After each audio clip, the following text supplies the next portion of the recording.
That mindset's going to be bought by the younger generation, and gradually we get to a point where somebody's going to elect her. And if an AOC gets elected, then what happens to U.S.? We'll find out. Would that be a good thing or a bad thing? Because we would actually be able to say maybe 80% taxes are not good.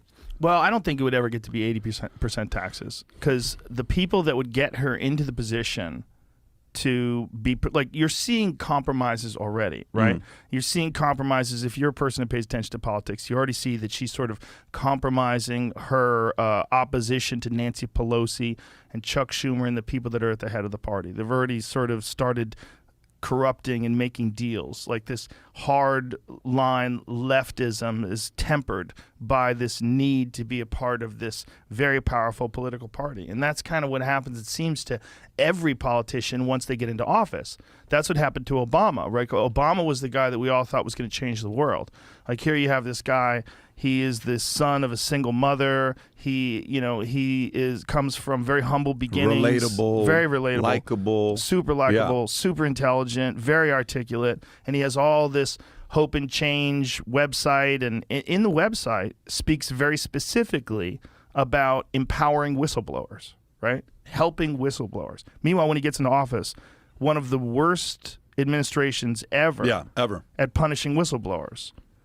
I mean, and then deletes that from the internet. Though? What caused it? I think it's compromised once you get in there and you realize, first of all these ideals that you have, if you really did have those ideals, if those were real and they were not just political talking points that allowed people to love him, if you really did have those ideals, once you get in there and you find out, hey, Mr. President, have a seat. We're going to tell you how fucked the world really is. And they read to you all the things that are going on in the world, all the different operations that are currently being underway. Yeah. You get to see all the threats from around the globe. What do you think changes people more? You think it's more a guy who grows up with, let's just say, not money, but he's popular and he likes power, and then eventually he has certain values and principles he lives by.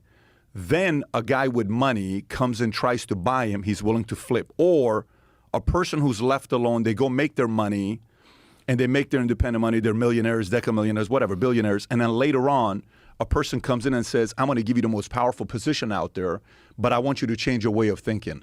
Which one do you think is more likely to change? I don't know if that makes sense or not. So, for example, think about Ronald Reagan. Ronald Reagan or a John F. Kennedy or a Lincoln, let's just say, or a Trump, right?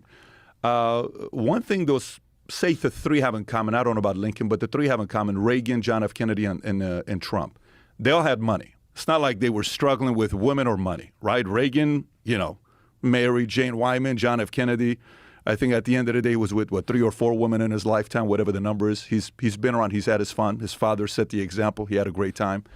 So to him, what party has he not been invited to? Or Trump, he did what he did. Then he gets into a position of power. Then the real power people behind closed doors that, let's just say, you and I don't know about, the quiet power people, they come in and say, Reagan, Trump, Kennedy, I want you to change your way of thinking. Don't push Federal Reserve too much. Don't push, gold standard too much. Let's change. Who's more tempted to change? The power people or the money people? I think it's, I don't think you it's know that, what I'm asking, I right? do. Yeah. I know what you're asking, but I don't think it's that clean. I don't think there's like specific categories for human beings. I think the variables are much more extreme. I think there's the spectrum is very broad. And a guy like JFK clearly had some very strong opinions about positive changes that he could make to this country. Very dangerous opinions. Like, he wanted to get rid of the CIA. He wanted to get rid of the NSA. He wanted to get rid of the Federal Reserve. There's a lot of things that JFK wanted to do that were very, very dangerous to the powers that be. What you would call, the deep state. Every year, or every 4 years rather, there's a new president, or at least we elect a new president, or they have a chance to, have a second term. The people that are in power at the CIA, the FBI, all these places, they're in power for a long time. That's a long time of running. Those guys. Long time of running things. Do we know who those guys are? Do we kind of have an idea who those guys are? I want to know. Yeah, really? It's like Voldemort. You want to say the name? Don't say Voldemort. Don't say it. I don't know, man. It's